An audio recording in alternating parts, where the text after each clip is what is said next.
Mi investigación en los archivos del Vaticano nunca fue intencional. Comenzó con manuales de arquitectura, un trabajo académico árido que rastreaba cómo los constructores del siglo XIX diseñaron cúpulas. Luego empezaron a aparecer las citas.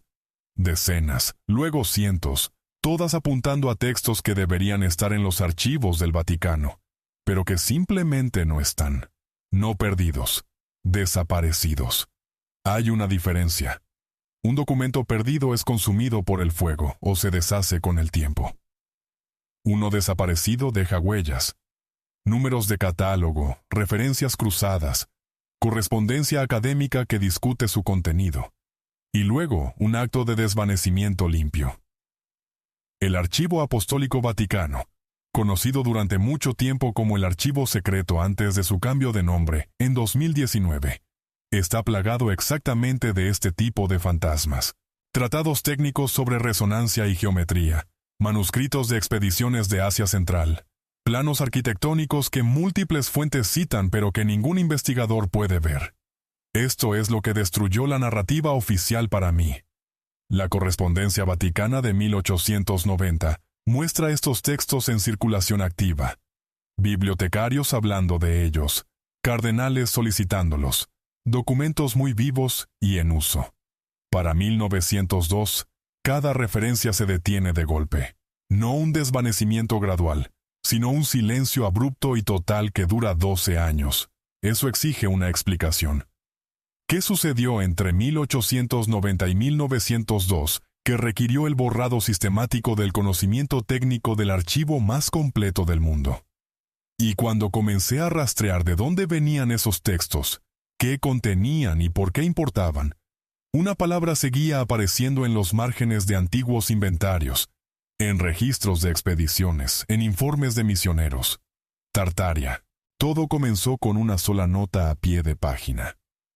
Estaba investigando la cartografía del siglo XIX, un trabajo rutinario en realidad, cuando encontré una referencia en el diario de un misionero francés de 1863. Mencionaba la entrega de volúmenes de interés histórico recuperados de las ruinas de Samarcanda a la delegación vaticana en Constantinopla, procedimiento estándar para esa época. Las órdenes religiosas enviaban habitualmente artefactos, manuscritos y curiosidades de vuelta a Roma. Pero aquí es donde se vuelve extraño. Esos volúmenes no aparecen en ningún catálogo vaticano, ni en los inventarios publicados, ni en los suprimidos que ocasionalmente aparecen, ni en ningún lugar. Lo comprobé 3 veces. Contacté a archivistas. Presenté solicitudes formales de investigación a través de canales académicos. La respuesta siempre fue idéntica. Ningún registro de tal entrega. El propio diario del misionero, conservado en los Archivos Nacionales de Francia, simplemente termina 6 meses después de esa entrada sin explicación, sin certificado de defunción, sin más correspondencia, como si el hombre hubiera dejado de existir en el momento en que mencionó esos volúmenes. Y es ahí donde Tartaria se vuelve imposible de ignorar. Si le intriga lo que está escuchando, considere suscribirse. Esta investigación va a lugares que la mayoría de los documentalistas no se atreven a tocar, y su apoyo mantiene esta investigación independiente y sin restricciones. Para ser claros, no estoy afirmando que Tartaria fue un vasto imperio que controló la mitad del mundo, ni que tenían energía libre o construyeron todos los edificios ornamentados de la Tierra. Pero algo existió. Múltiples mapas de los siglos XVIII y XIX etiquetan enormes extensiones de Asia Central como Tartaria, Gran Tartaria o Tartaria Independiente, no como espacios mitológicos, sino como territorios reales y reconocidos. La Enciclopedia Británica de 1771 dedica un espacio considerable a describir los pueblos, costumbres y estructuras de gobierno de la región. Los relatos de viajeros la mencionan. Los registros diplomáticos la nombran. Y luego, en algún momento de mediados del siglo XIX, desaparece del registro histórico con una precisión casi quirúrgica, sin un declive documentado en los periódicos, sin un periodo de transición en el que evoluciona hacia otra cosa, sin excavaciones arqueológicas de sus ciudades capitales, sin relatos detallados de su disolución política. Solo silencio. La explicación oficial, que Tartaria fue simplemente un término genérico europeo para territorios asiáticos poco comprendidos, se desmorona en el momento en que se examina cuán específicas eran realmente esas descripciones anteriores. No son gestos vagos hacia el este. Describen estructuras gubernamentales, relaciones comerciales y estilos arquitectónicos, con múltiples fuentes de múltiples naciones, usando terminología coherente. Luego, nada. Y el Vaticano, que lo documentó todo, que tiene registros de herejías oscuras, incidentes diplomáticos menores y debates teológicos sobre cuántos ángeles pueden bailar en la punta de un alfiler, no tiene casi nada sustancial sobre este enorme territorio, durante el periodo exacto en que las misiones católicas se estaban expandiendo agresivamente por Asia. ¿Por qué? El sistema de catálogo de fichas de los archivos vaticanos no se creó hasta finales del siglo XIX. Antes de eso, localizar cualquier cosa requería trabajar con inventarios de manuscritos, listas escritas a mano mantenidas por archivistas a lo largo de los siglos. Varios de estos inventarios aún existen y hacen referencia a documentos que ya no aparecen en el catálogo moderno. Un inventario de 1847 menciona una colección titulada Asiatica Orientalis Variae, miscelánea del Asia Oriental, que abarca 73 volúmenes encuadernados. La entrada señala que contienen mapas, documentos arquitectónicos y textos en varios scripts desconocidos, entregados por misiones en los territorios Tarta. Encontré esa entrada del inventario. Encontré múltiples referencias cruzadas a ella en otros documentos administrativos. ¿Pero la colección en sí? Desaparecida. No catalogada como perdida, no listada como dañada en los diversos incendios y desastres que han afectado los archivos a lo largo de los siglos, no transferida a otra institución, simplemente ausente del registro, como si el propio inventario estuviera equivocado, como si 73 volúmenes de material de Asia Central nunca hubieran existido. El patrón se repite con una precisión inquietante. Un registro de correspondencia jesuita de 1789 hace referencia a volúmenes de dibujos técnicos recuperados de ciudades en ruinas, más allá del Caspio.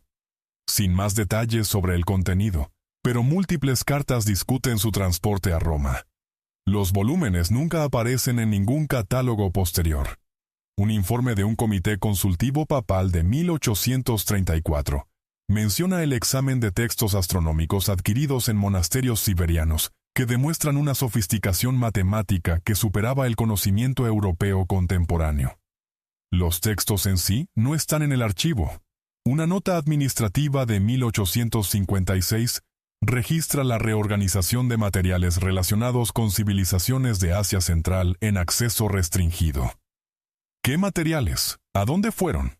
La nota no proporciona ningún inventario, ningún sistema de clasificación, ninguna documentación de seguimiento. Una vez que lo ves, genuinamente no puedes dejar de verlo. Aquí es donde se vuelve aún más extraño. El propio Vaticano, los edificios, la basílica, el diseño sistemático, contiene elementos arquitectónicos que aparecen en estructuras de Europa, Rusia y Asia Central con una uniformidad sospechosa, no estilos similares. Sistemas de proporciones idénticos, ingeniería acústica idéntica, técnicas de carga idénticas que no deberían existir, dado los métodos de construcción oficialmente atribuidos a sus épocas. Se supone que la Basílica de San Pedro fue diseñada por arquitectos del Renacimiento, que trabajaban con herramientas y conocimientos apropiados para la época. Sin embargo, su cúpula, completada en 1590, demuestra una ingeniería de resonancia armónica que los acústicos modernos tienen dificultades para replicar. Colóquese en posiciones específicas, susurre, y su voz se desplaza por distancias imposibles con una claridad perfecta. No ecos, no amplificación, sino transmisión acústica dirigida lograda únicamente a través de la geometría arquitectónica. El mismo fenómeno aparece en la Catedral de Kazán en San Petersburgo, en la Mezquita de Süleymaniye, en Estambul, en edificios cívicos por toda Siberia que supuestamente son posteriores a estas estructuras europeas más avanzadas. Todos comparten la misma ingeniería, la misma precisión matemática, el mismo sofisticado entendimiento de cómo se propaga el sonido a través de la piedra, como si los constructores siguieran instrucciones que no comprendían completamente. Y el Vaticano no tiene planos arquitectónicos supervivientes de la cúpula de San Pedro, que expliquen realmente esta ingeniería acústica. Los planos atribuidos a Miguel Ángel y de la Porta muestran el armazón estructural y los elementos visibles, pero nada sobre las relaciones angulares precisas que crean el efecto de transmisión del sonido. Nada sobre las densidades específicas de la piedra requeridas, nada sobre las proporciones matemáticas incorporadas en cada medida. Entonces, ¿cómo lo construyeron sin esa información? La respuesta oficial es ensayo y error, experiencia práctica, el genio de la arquitectura renacentista. Pero el mismo ensayo y error produciendo resultados idénticos en edificios separados por miles de kilómetros, construidos por diferentes culturas con diferentes fuerzas de trabajo, todo dentro de un periodo de tiempo relativamente comprimido. Eso no es ensayo y error. Eso es una plantilla, es conocimiento heredado. Es alguien trabajando con el mismo material de origen. Permítame presentar esto con cuidado, porque aquí es donde incluso los investigadores simpáticos empiezan a retroceder. Entre aproximadamente 1750 y 1850, cientos de grandes estructuras cívicas aparecieron en 3 continentes. No edificios simples.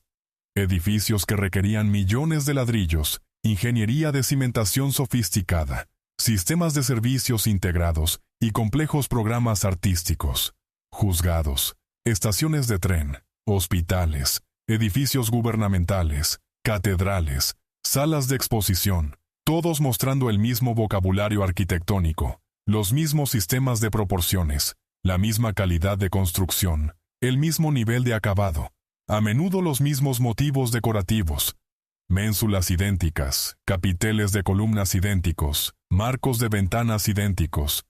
A pesar de supuestamente haber sido diseñados por diferentes arquitectos, trabajando en diferentes naciones bajo diferentes gobiernos. ¿Cómo?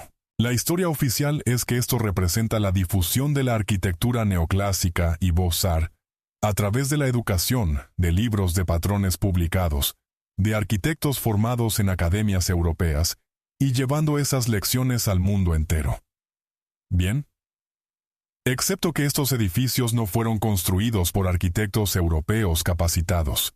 Fueron construidos usando fuerzas de trabajo locales, a menudo en territorios recién colonizados, a menudo en ciudades que no tenían gremios arquitectónicos establecidos, ni industrias de construcción. Aparecieron en San Francisco, Melbourne, Vladivostok y Buenos Aires. ¿Cómo adquirieron los pueblos fronterizos la habilidad de los canteros especializados, las herramientas especializadas, las operaciones de cantería, la infraestructura de transporte y la capacidad organizativa para ejecutar edificios que desafiarían a las empresas constructoras actuales? ¿Y por qué tantos de ellos aparecen en fotografías históricas ya envejecidos, ya desgastados, ya rodeados de calles que están al nivel de las ventanas del sótano, como si el suelo hubiera crecido alrededor de ellos, o como si hubieran estado allí mucho más tiempo de lo que sugieren las fechas oficiales de construcción?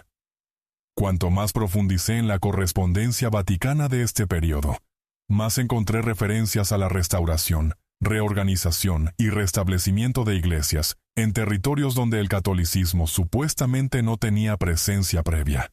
No establecimiento. Restablecimiento. El lenguaje implica que estaban recuperando algo en lugar de construir algo nuevo. Esto es lo que más me preocupa. No es solo el Vaticano. Cada archivo importante de ese periodo, la Biblioteca Británica, el Archivo Nacional Francés, el Archivo Estatal Ruso, la Biblioteca del Congreso, tiene lagunas similares. Los mapas desaparecen, los manuscritos se pierden. Series enteras de catálogos omiten números sin explicación, y nadie habla de ello. He contactado archivistas, he hablado con historiadores especializados en estudios de Asia Central. Me he puesto en contacto con historiadores de arquitectura centrados en el siglo XIX. La mayoría ignora la pregunta por completo. Algunos ofrecen respuestas estereotipadas sobre inconsistencias en el mantenimiento de registros.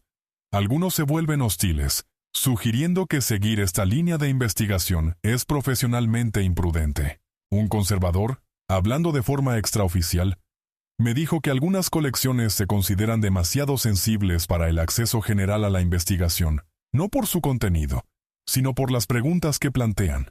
Preguntas sobre continuidad, sobre quién tenía qué conocimiento y cuándo, sobre si la línea de tiempo histórica que enseñamos es tan lineal y completa como afirmamos. Esa fue toda la conversación. Se negaron a elaborar, no volvieron a reunirse. El silencio fue ensordecedor.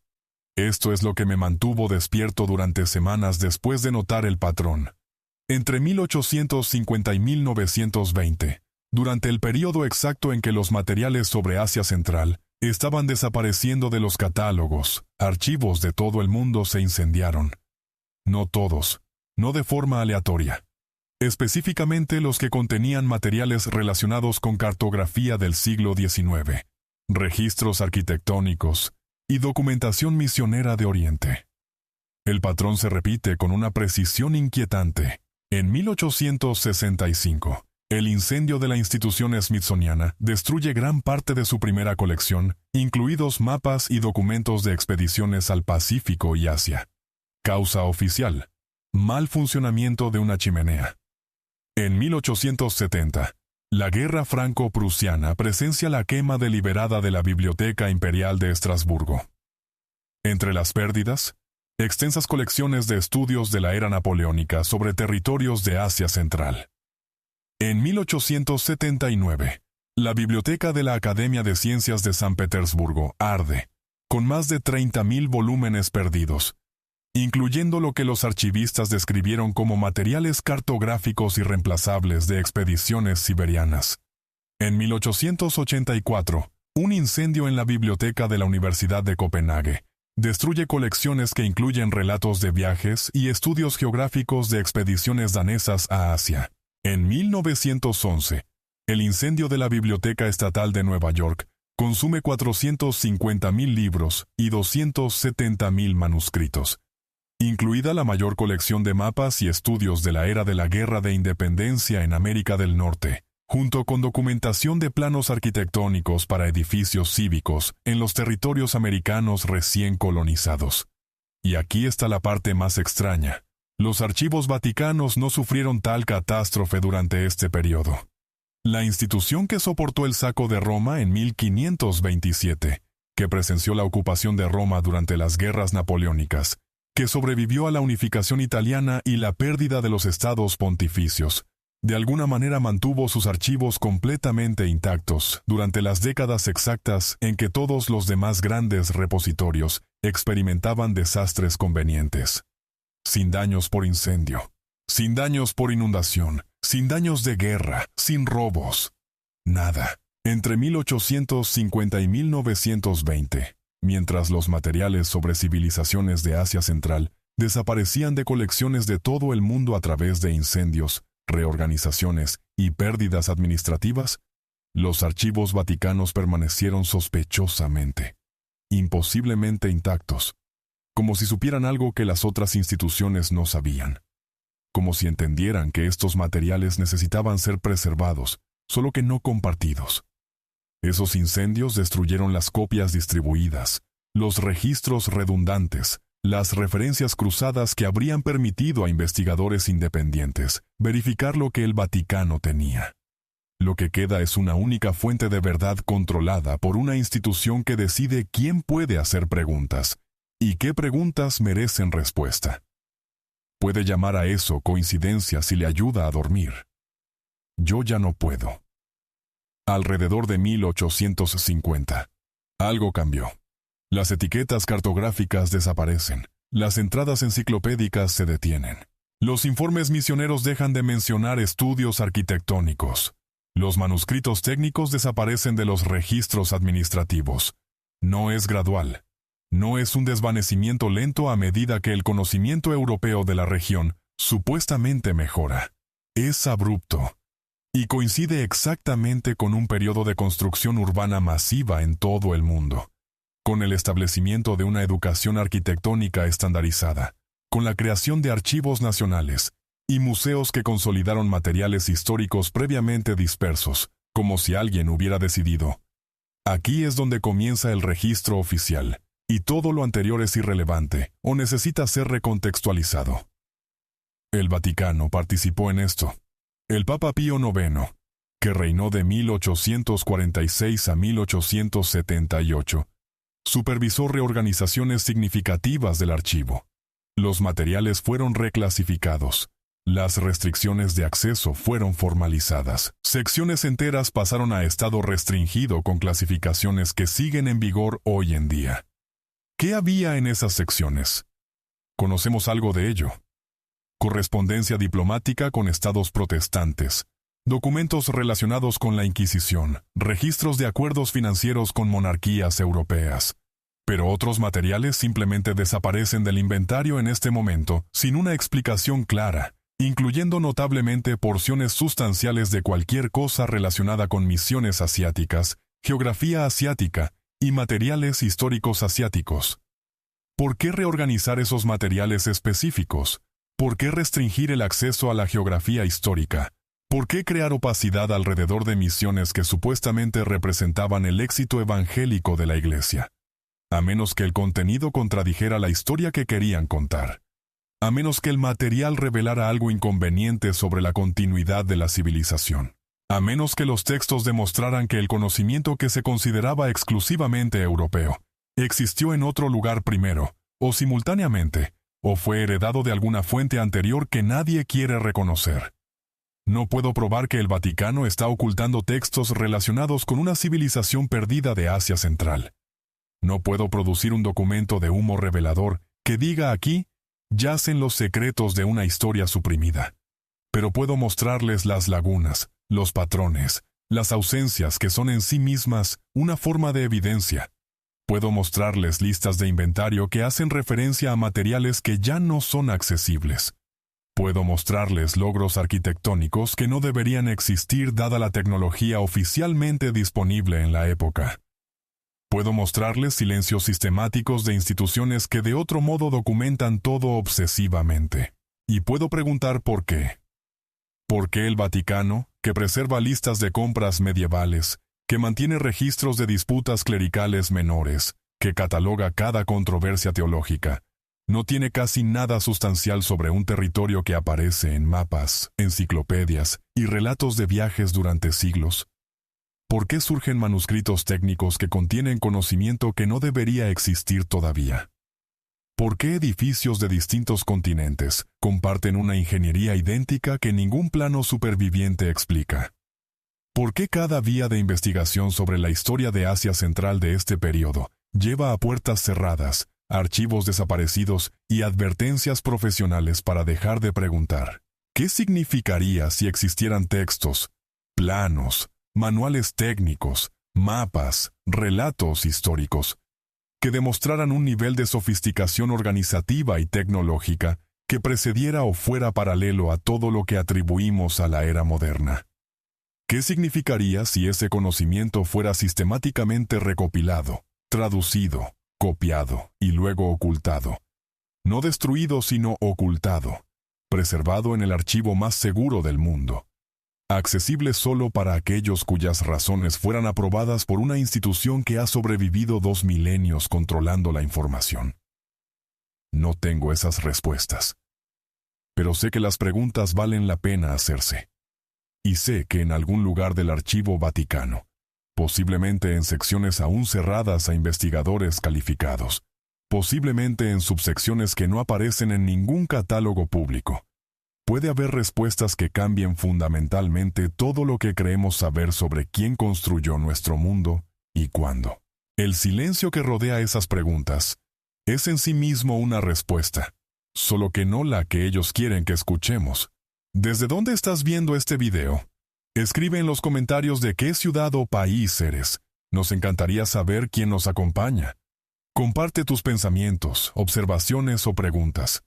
Cada comentario es importante, y no olvides suscribirte para no perderte ningún video nuevo.